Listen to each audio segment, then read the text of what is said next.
4장 공적으로 예배드리기. 이것은 마치 날씨와 같습니다.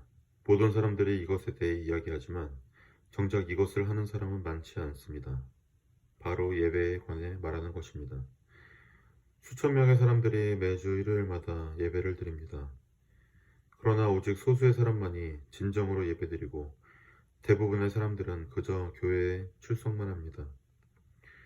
우리는 예배에 대해서 진지하게 생각해 볼 필요가 있습니다. 크리스천으로서 우리의 의무는 예배를 드리는 것입니다. 매주 교회에 가지 않으면 진정한 예배를 경험한다는 것은 1년에 한 번 혹은 거의 전무하게 됩니다. 그러나 매번 교회에 가면 죄사함과 예배를 통한 평안을 얻을 수 있습니다. 예수님은 이 땅에 오셨을 때 이렇게 선포하셨습니다. 아버지께 참으로 예배하는 자들은 신령과 진정으로 예배할 때가 오나니 곧 이때라. 아버지께서는 이렇게 자기에게 예배하는 자들을 찾으시느니라. 예배는 누구나 할 수 있는 가장 숭고하고 고결한 행위입니다. 우리가 예배 드릴 때 하나님은 기쁨을 이기지 못하십니다. 그리고 우리는 충만해집니다. 왜 예수님이 이 땅에 오셨을까요? 예수님은 죄인들을 예배자로 만들고자 오신 것입니다. 한때 자기중심적이었던 우리가 이제 완전히 변화받아서 자기중심적 사고에서 벗어나 하나님께 예배드릴 수 있게 된 것입니다. 이것이 쉽지만은 않습니다. 예배가 최우선이 되어야 합니다. 절대적으로 모든 것이 하나님이 우리에게 명하신 예배드림을 위해서 두 번째 순위가 되어야 합니다. 예배가 중요한 임무임에도 불구하고 우리가 이를 등한시하고 있지는 않은지요. 예배 드리는 자세에 있어서 우리의 어리석음이 그대로 드러나는 것을 보고 저는 참으로 안타까웠습니다. 많은 교인들이 주일 성수를 제대로 지키지 않습니다. 어떤 분들은 심지어 예배를 통해 얻는 게 하나도 없어 라고 말하기도 합니다. 진정 아무것도 얻는 게 없습니까? 영원히 썩지 않을 하나님의 말씀을 들을 때 진정 얻는 게 아무것도 없습니까? 열심히 손뼉치고 손을 들고 찬양하면서 진정 얻는 것이 없습니까? 예수 그리스도를 통하여 하나님 아버지께 기도할 때 정녕 얻는 것이 아무것도 없습니까? 그렇다면 이는 어떻게 진심으로 예배드리는지 모르기 때문입니다. 이는 우리가 진정한 예배가 무엇인지에 대해 크게 오해하고 있다는 것을 보여줍니다. 난 정말 피곤해. 일요일이 그나마 유일하게 쉴 수 있는 날인데 라고 말할 사람이 있을지 모릅니다. 그러나 주일이야말로 유일하게 온전히 하나님께 드리는 날입니다. 우리는 전적으로 예배드려야 합니다. 왜냐하면 예배가 바로 우리가 존재하는 이유이기 때문입니다. 만일 여러분의 직업이 하나님께 예배드리는데 방해가 된다면 그 일을 그만두고 다른 일을 구하십시오. 그러나 정말로 지금 하는 일이 예배드리는데 걸림돌이 되는지 깊이 생각해 보십시오. 그리고 여기에 미묘한 사실이 한 가지 있습니다. 바로 그 대단한 친교의 중요성이 우리가 예배를 등한시하는데 큰 이유가 된다는 것입니다. 성도들 사이의 친교, 물론 중요합니다. 그러나 우리는 끊임없이 예배를 최우선시 해야 합니다. 이는 가장 으뜸이 되며 그 어떤 것보다 존귀한 것이기 때문입니다. 우리는 교회에 와서 하나님을 만나러 왔다는 것을 잊은 채 교회 식구들을 만나기에 바쁩니다. 그리고 정작 하나님과는 한마디 대화도 나누지 못하고 교회 식구들과 열심히 대화만 하다 갑니다. 저는 이 문제의 원인은 바로 예배의 중요성에 대해 우리가 제대로 배우지 못했기 때문이라고 생각합니다. 예배가 본향의 편안함으로 와닿지 않기 때문입니다. 어떤 성도들은 유명한 성경 공부 모임에는 열심히 참가하지만 주일 성수는 지키지 않습니다. 한 어린아이가 학교 수업 시간에만 출석하고 가정과 어머니의 사랑, 마음을 터놓는 따뜻한 대화와 포옹을 배우지 않는다면 어떻겠습니까? 한 가지 더 예배드리면서 우리의 부족함을 드러내는 것은 예배에 참석하는 우리의 태도입니다. 예배드리는 태도를 아무도 보지 못할 것이라고 생각한다면 오산입니다. 어떤 성도들은 교회에 와서 팔짱 끼고 등받이에 몸을 기대고 주위를 두리번거립니다. 일종의 평가를 하는 거죠. 오늘 저 목사 잘하나? 오늘 입은 바지는 제대로 잘 다려졌구먼.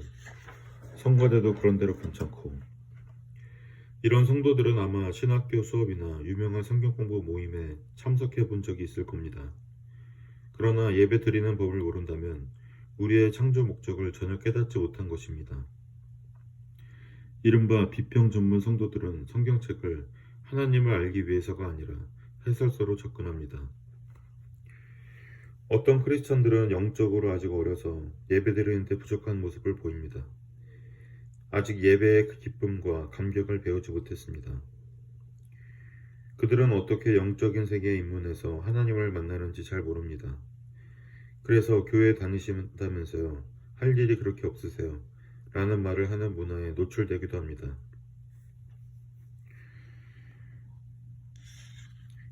주일 예배도 자주 참석하지 아니하고 기도도 거의 하지 않으면서 하나님 사랑해요 라고 한다면 이것은 하나님과의 관계에 있어서 진정한 그 무엇을 잊은 채 겉도는 신앙생활을 하고 있는 것입니다.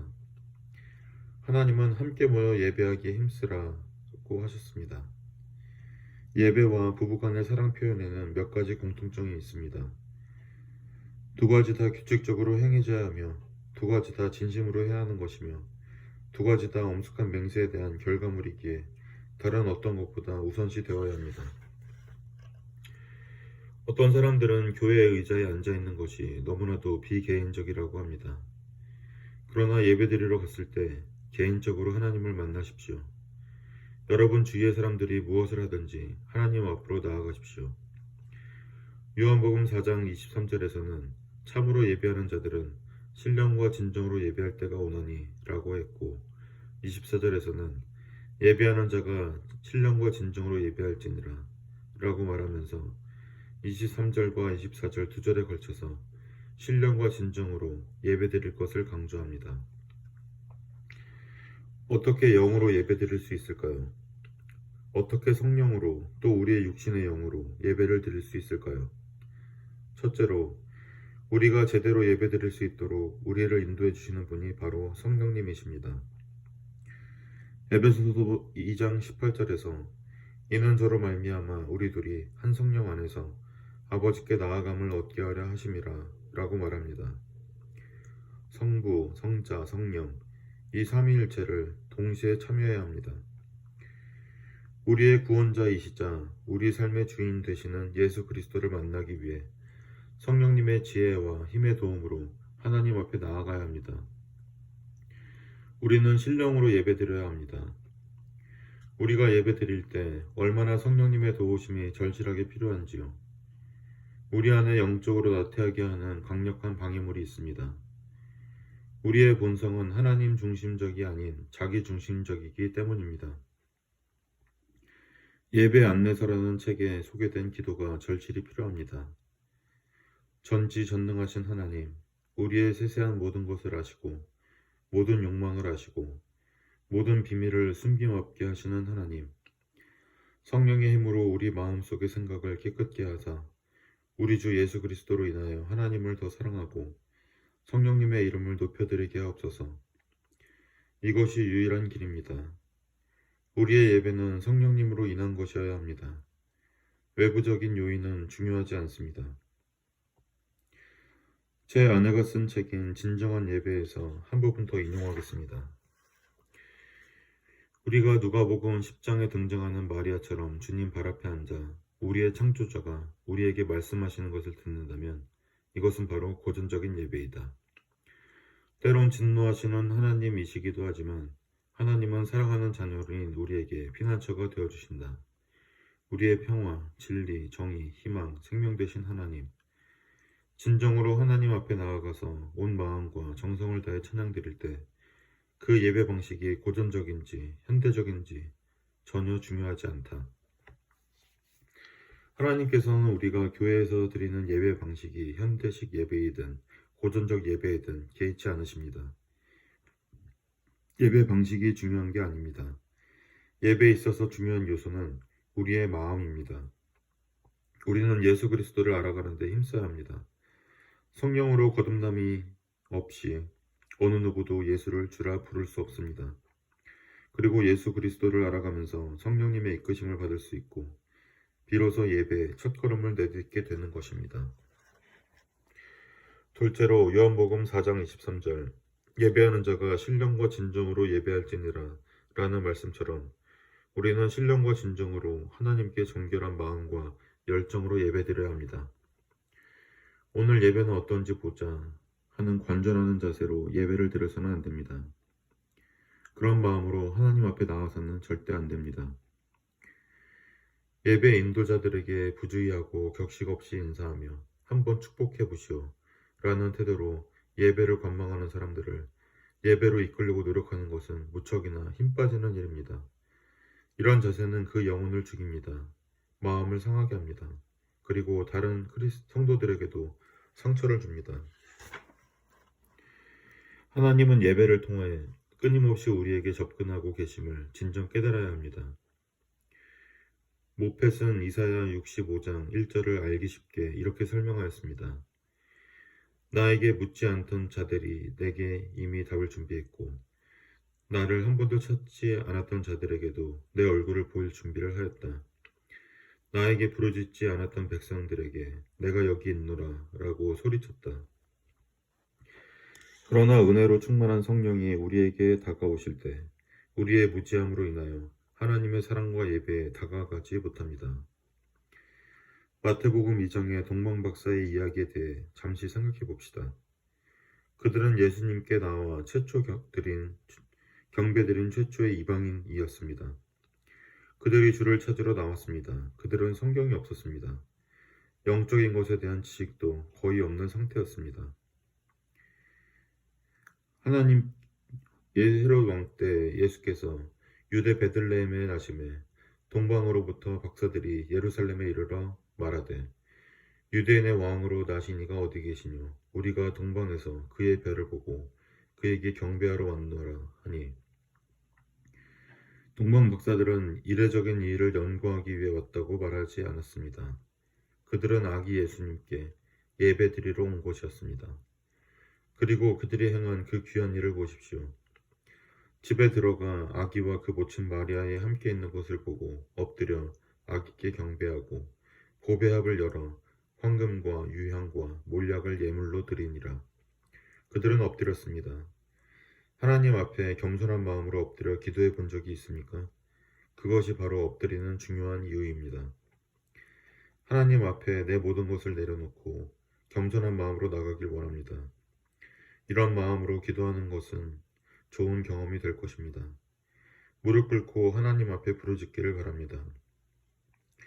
요한계시록 4장 5장에 하나님에 대해 가장 잘 아는 천사들과 천사장들이 계속적으로 하나님께 엎드려 예배하는 것에 대해서 묘사하고 있습니다. 그들은 하나님 발 아래 엎드렸습니다. 그리고 예수님의 가슴에 기대었던 예수님의 제자 요한이 환상을 경험하여 높은 곳에 계신 영어로운 예수님을 보자 그 발 아래 엎드려 죽은 자 같이 되었다고 했습니다. 동방 박사들은 즉시 예배 드리는 방법을 터득했습니다. 그들의 마음은 매우 섬세했습니다. 그들은 엎드려 예수님을 경배하고 아름답고 값비싼 예물도 드렸습니다. 그리고 그들은 크게 기뻐하였습니다. 월요일부터 토요일까지 우리 생활을 생각해 봅시다. 주일날 우리 마음가짐은 매우 중요합니다. 그렇다고 우리가 완벽해야 한다는 뜻은 아닙니다. 예배에 참석하는 우리는 죄인입니다. 그리고 하나님은 우리를 사랑하십니다. 그렇다고 우리는 이중적인 삶을 살 수는 없습니다. 하나님께서 아모스를 통하여 예배에 대해 말씀하시자 아모스는 우리에게 이렇게 지시합니다. 내가 너희 절기를 미워하여 멸시하며 너희 성회들을 기뻐하지 아니하나니 너희가 내게 번제나 소제를 드릴지라도 내가 받지 아니할 것이요 너희 살찐 희생의 화목제도 내가 돌아보지 아니하리라. 내 노래소리를 내 앞에서 그칠지어다. 내 비파소리도 내가 듣지 아니하리라. 오직 공법을 물같이 정의를 하수같이 흘릴지로다. 8장에서 하나님은 더욱 자세히 이렇게 말씀하십니다. 궁핍한 자를 삼키며 땅에 가난한 자들을 많게 하려는 자들아 이 말을 들으라. 너희가 이르기를 월삭이 언제나 지나서 우리로 곡식을 팔게 하며 안식일이 언제나 지나서 우리로 밀을 내게 할고 에바를 작게 하여 세계를 크게 하며 거짓 저울로 속이며 은으로 가난한 자를 사며 신 한 켤레로 궁핍한 자를 사며 잿미를 팔자 하는도다.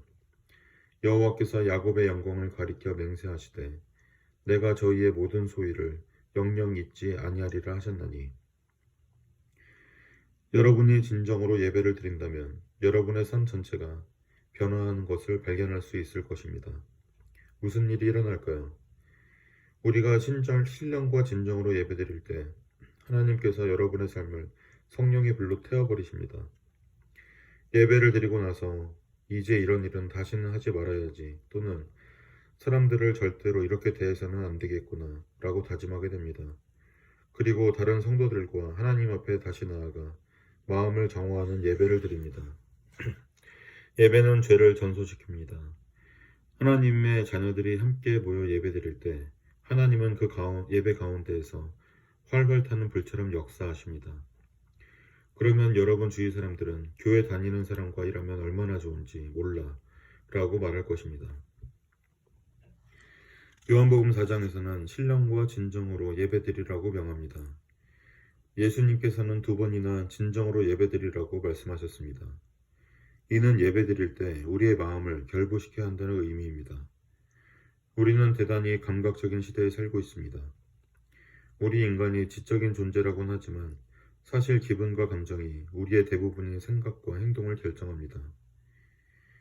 수년 전에는 자동차 타이어를 선전할 때 질적으로 얼마나 좋은가를 강조했습니다. 그러나 오늘날에는 비키니 수영복을 입은 젊은 모델 같은 감상적인 것을 보여주며 타이어를 선전합니다. 대체 그들 사이에 무슨 상관관계가 있습니까? 아무 연관이 없습니다. 이것이 바로 감각적인 광고입니다. 이 광고 제작자는 연상작용을 이용하여 타이어를 볼 때마다 소비자가 미묘한 감정을 느껴 구매하도록 유도한 것입니다. 예수님이 누구십니까? 여러분은 누구의 이름을 부르고 있는 것입니까? 예수님에 대한 여러분의 교리상의 진실은 무엇입니까? 예수라고 부를 때 여러분은 무슨 의미로 그렇게 부르는 것입니까? 우리는 경건한 마음으로 예수님을 경배해야 합니다. 예수님은 죽기까지 우리를 사랑하시고 부활하신 찬양받기 합당하신 살아계신 하나님의 아들이십니다. 우리는 무릇 우리의 마음을 지켜야 합니다. 하나님은 이성적인 분입니다. 하나님은 마음과 정성을 다해 하나님 앞에 나오라고 우리를 부르십니다.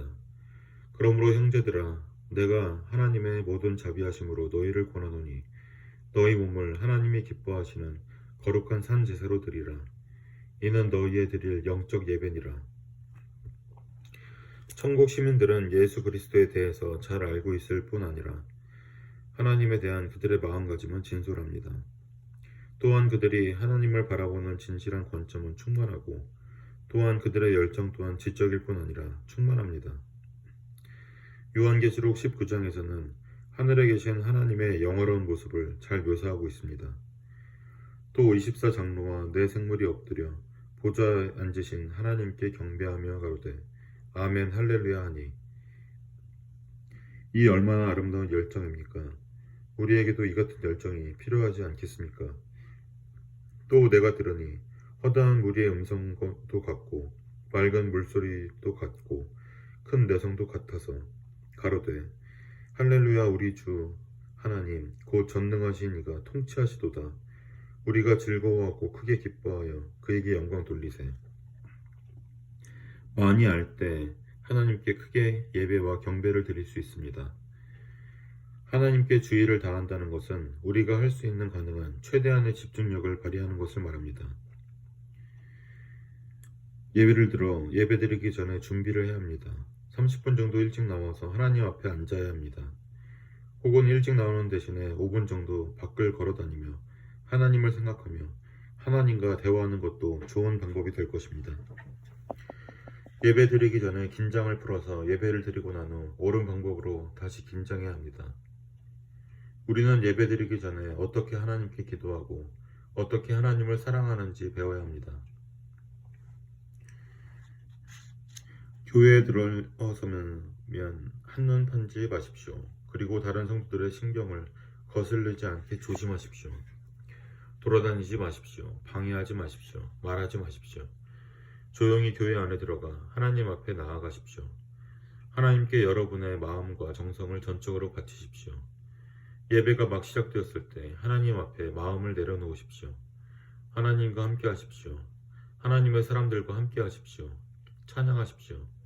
찬양할 때 생각하고 하나님 앞에 찬양을 드리십시오. 성가대가 특별 찬양을 할 때 주보를 읽지 마십시오. 그건 집에 가서 읽을 수 있습니다. 찬양 인도팀이 하나님을 대신하여 여러분에게 하는 말에 귀 기울이고 여러분을 대신하여 하나님께 아뢰 때 참여하십시오. 예수 그리스도의 이름으로 여러분께 권고하건대 다른 성도들과 더불어 어떻게 하나님을 경배하는지 배우기 바랍니다. 하나님께 드리는 이 찬양은 우리의 마음을 천국으로 전달하는 교통수단과 같습니다. 성경 봉독을 할 때에는 찬송가의 한 구절 한 구절을 영생의 양식을 나에게도 라는 간절한 마음으로 읽으십시오. 대표 기도할 때 하나님과 함께 하십시오. 하나님은 결코 무뚝뚝하지 않습니다. 대표 기도를 하는 분들을 위해 기도하십시오. 대표 기도를 하는 분들은 성령님의 인도하심에 따라 기도할 수 있도록 기도 부탁을 받았을 때부터 준비해야 합니다. 성도들을 기도로 이끈다는 것은 놀라운 일입니다. 설교 중에는 메모를 하십시오. 성경책에 줄을 그으십시오. 자신을 위한 메모를 하십시오.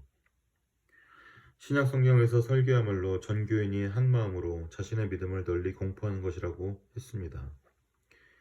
위대한 설교자 포사이스는 설교는 전 교회가 협력하여 드리는 찬양이다 라고 정의 내렸습니다.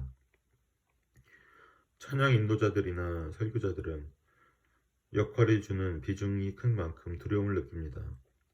이런 직무는 은혜로운 일이지만 탈진을 경험하는 일이기도 합니다. 따라서 많은 기도 지원이 필요합니다. 예배를 마치면서 마음을 가다듬고 하나님의 은혜를 따라 계획하고 그 진리에 따라 행하십시오. 또 하나 당부드리고 싶은 것은 예배가 중심이 되는 것이 아닌 하나님이 중심이 되게 하십시오. 교회를 다니면서 예배 참 좋았지 라고 말하지 말고 하나님을 만나서 기뻤지 라고 하십시오. 사랑이라는 감정과 사랑에 빠지는 것은 좋지 않습니다. 사랑하는 그 대상과 사랑을 해야 합니다. 우리는 하나님과 함께하기 위해 예배드려야 합니다. 마음을 다하여 하나님 앞에 나아가십시오. 신령과 진정으로는 영적인 분위기로 성령 그리고 진리의 분위기로 예수 그리스도를 의미합니다. 예배는 올려드리는 것입니다. 예배는 치료입니다. 예배는 위로입니다. 예배는 삶을 풍요롭게 합니다. 예배는 그리스도를 영화롭게 하는 것입니다. 예배는 하나님을 예배하는 것입니다. 예배 방법에 대해서 많이 배우기를 권면합니다.